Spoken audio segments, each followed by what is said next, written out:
Okay, and looking at my timeline here, because I've actually written one, this story takes up an entire year. I'm not really sure if I went over that. It begins last May in 2016, but let's talk about the main players in this story. There's me, the father, the ex, the idiot who is my ex's boyfriend or fiance or whatever he is, the in laws who are actually my ex wife's parents.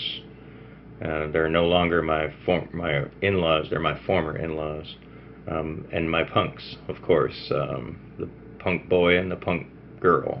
You know, the 11-year-old boy and 6-year-old girl who are in, the question, and you see them all snuggled up with me on the weekends. Those are the whole reason I'm fighting, right there. I've decided that I'm going to start this right now because if I don't, I won't ever get it rolling. It's going to be a long and tedious tale as I have to tell it through minute-long increments here on Instagram. I mean, my normal posts will still come in. I'll still do my work inspirations when I'm at work and things like that. But this is also very important to me of what I'm going through. I am a father fighting. I am fighting to stay and remain in my children's lives. I'm fighting against their mother in court. It is it's been a rough year for me, but I'm making it, and I feel that there are plenty of men out there who are probably in the same situation who don't know what I've learned in dealing with this situation. So here we go. Let's set the clock back to May of 2016, last year. I was sat down at the kitchen table by the ex and asked that, like a shot out of the blue, for a divorce because we weren't working out. Um, I had just gotten a job. I had only been working there about a week, maybe. And when I asked her, what was I supposed to do at this point, she said, well, what do you want to do? And I says, well, I want to stay with my wife and kids. And she says, well, that's not an option. What's option two? Literally, that's what she said. That's how I was asked for a divorce after 14 years of marriage, barring a 2-year separation back in 2011. But, at this point, we had been back together for over a year. So it was kind of surprising. We had been waiting on a house to get finished so we can all move in there right when she asked me for this divorce. I came home from work 3 days after this and found her an idiot packing up stuff in the house. We were living with her parents at the time. And then they took my kids and herself and himself, and they all moved into the house we were waiting on, and she abandoned me with her folks at her parents' house. So, of course, I felt pretty much worthless at this point. There's no other way to describe it by words. Is I just felt like zero, and it was really, really a hard thing to swallow. Of course, I wasn't going to stay at her parents' house. No, no, I had to get out. So I asked my boss. I worked at a hotel, or still work at the same hotel. I asked him if I could stay at the hotel I worked at. Of course, he said no, it's against policy. So he helped me find a room just pretty close to my work at a different hotel.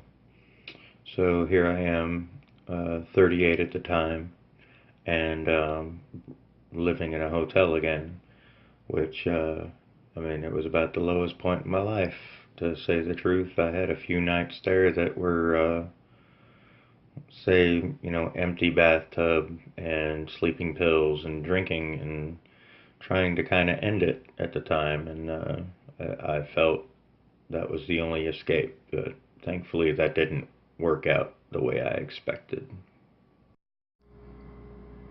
All right, fast forward to July of 2016. I was just getting out of the hotel, still working at the hotel I was working at, but getting out of the one I was living at, and found myself the wonderful apartment that I'm living in right now. It's a, well, one bedroom, purple floored piece of crap, but hey, it's my place. So that's all good. The kids at this time were coming over from Friday to Saturday night. Um, and that's only few and far between. Like most of the time, I didn't get to see them, and very rarely ever spoke to them on the phone, even though I would try.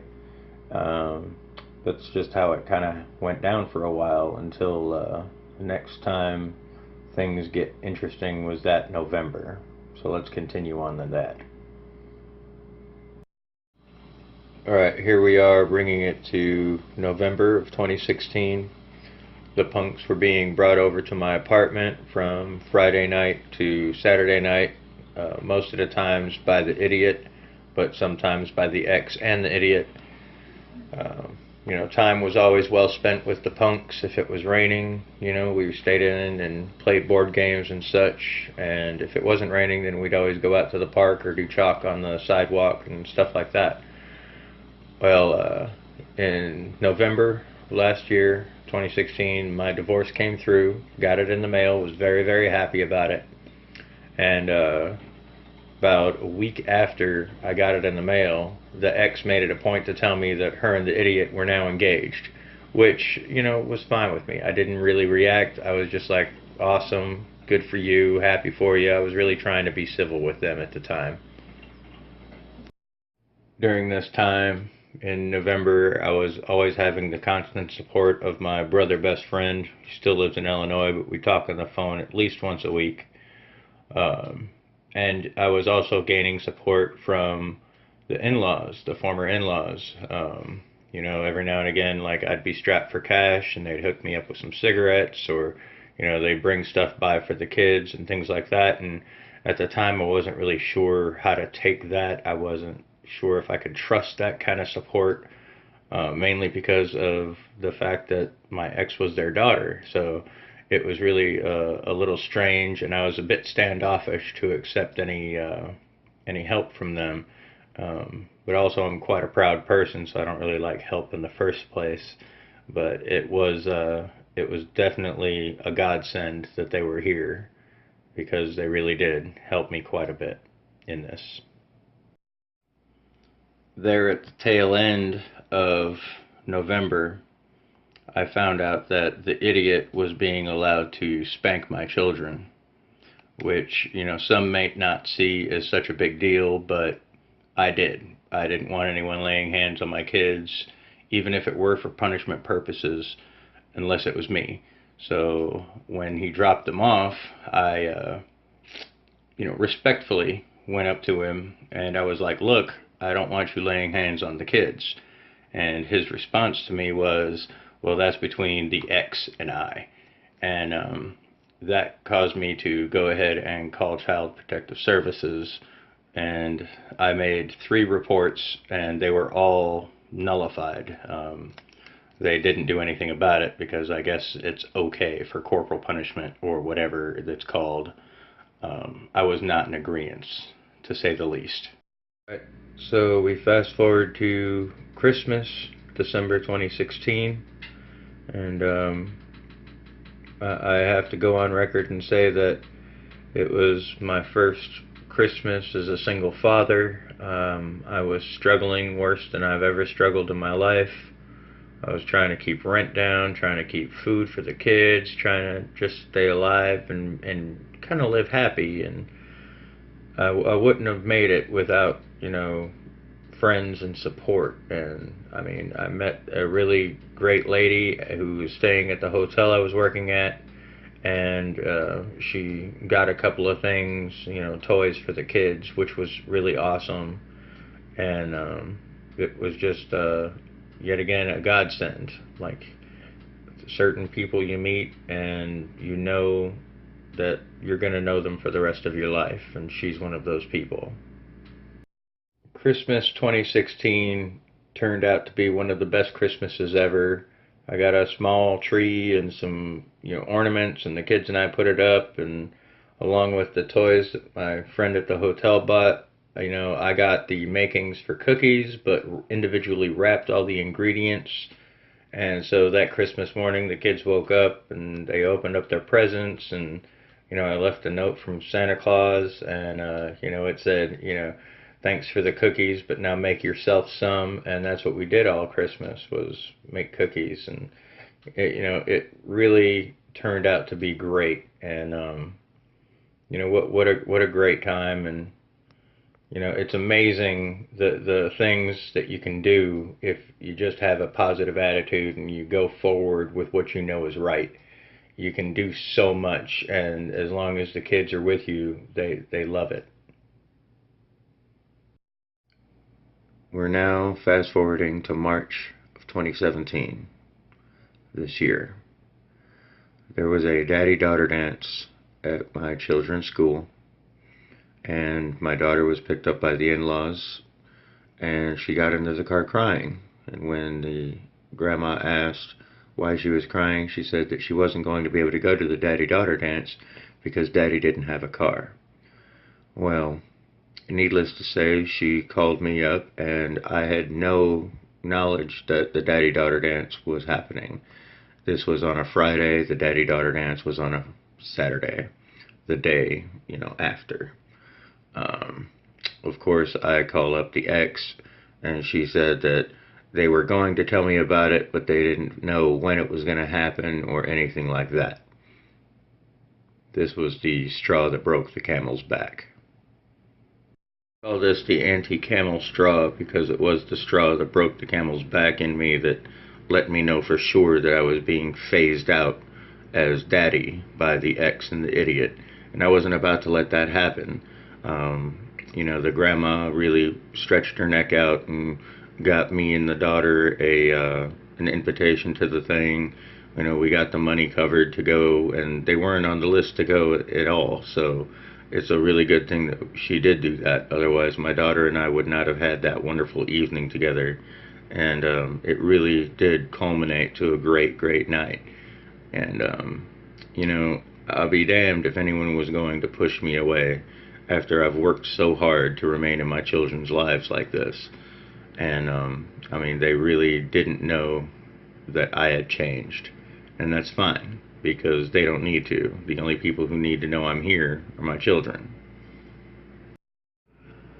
As a punishment from the ex, I did not receive my children for a month after that daddy-daughter dance. And in the interim, I had gotten a loan to open my cafe, Java Gems, but that loan changed. It didn't become a cafe, it didn't become a car. It all went to me hiring a legal enforcer. And, I didn't want to do it, but I did it. And I began my court battle for visitation, which is still ongoing. So there's a lot of details I won't be able to share with you, but I'll share what I can about these court details. Now, I instantly got visitation set up. So now I get my children, my punks, from Friday to Sunday, which is tremendous because it's a lot more time. Through the endless support of the in-laws and friends that I have made, my new girlfriend, my brother, I've come to find that I have a lot more confidence and a lot more strength than I even imagined. And in dealing with the court system and finding out that I do have rights, and you can look up these rights, you can ask people about these rights, you can Google these rights. All you have to do is go out there and get it. They are yours to have. If they are your children and you want to spend time with them, that is your right. You helped create them. Don't ever let anyone say that you can't, because it's a lie. It's a blatant, bold-faced lie. Don't believe them. If you really need them, if you really want them, go out and get them. Now here we are in the present. May 2017, still in the struggle, still in the battle. The best tips I can give you, if you are also a father fighting, is keep your cool. No matter what, keep your cool. Don't pop off, don't fight, don't get in an altercation with anybody. Just keep your cool. Let the legal system work for you. You do have rights. These are your children. If you show that you have the drive and the initiative to go out and get them, then you can do that. If you need anything from me, feel free to DM me. I will keep you all posted on my Instagram with the A Father Fighting, the tagline that I put on, before all these videos, the big black and purple thing. And I really appreciate all the support, and thank you all. Thank you so much, and I will keep fighting.